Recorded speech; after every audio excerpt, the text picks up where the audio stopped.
Oi, não sei se você consegue ver daí, mas isso aqui, ó,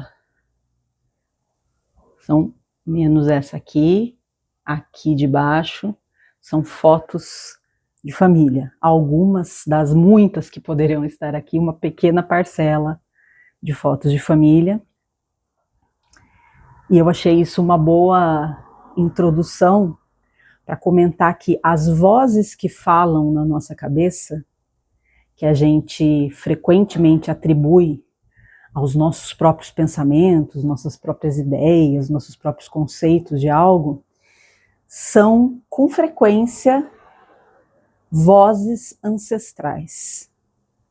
Vozes dos nossos pais, vozes da nossa família, vozes dos nossos antepassados, vozes de gente que a gente nem conheceu.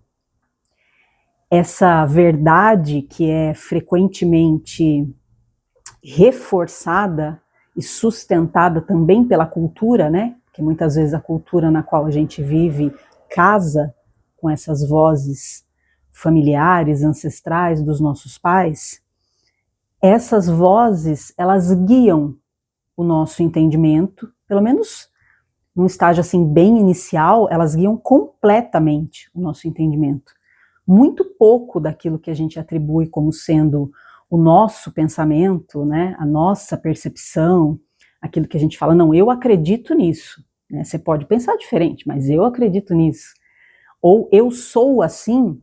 Esse eu sou assim, que está totalmente costurado e enraizado em quem a gente é, ele vem frequentemente para abraçar e acolher ou para se afastar, se opor, consciente ou inconscientemente, a essas vozes ancestrais que vivem na nossa cabeça, que habitam os nossos pensamentos, que habitam, então, consequentemente, a nossa perspectiva de vida, as nossas visões de mundo, as nossas escolhas, as nossas repulsas e recusas, as nossas rejeições, aquilo que a gente teme, aquilo que a gente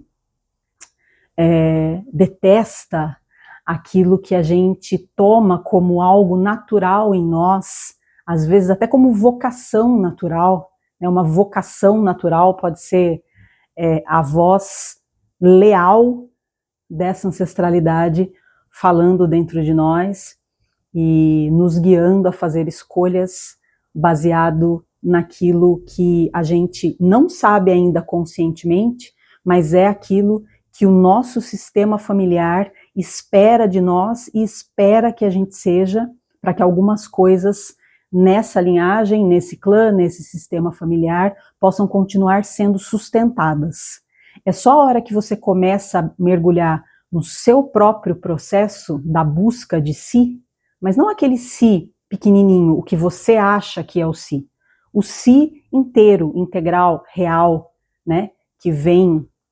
não só das ideias que a gente tem na nossa cabeça, mas realmente de um processo mais profundo de reintegração e reconexão. É só a hora que a gente começa a fazer isso, que a gente começa pouquinho a pouquinho encontrar vozes do nosso ser e de outras guianças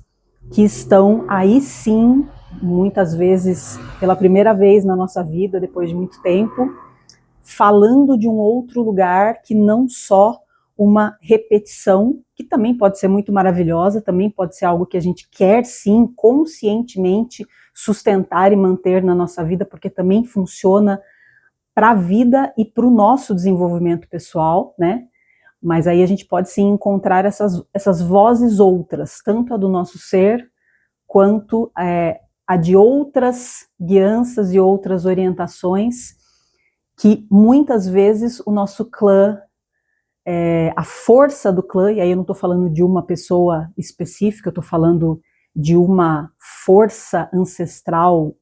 coletiva, essa força muitas vezes vai, por caminhos inconscientes, tentar fazer com que a gente se afaste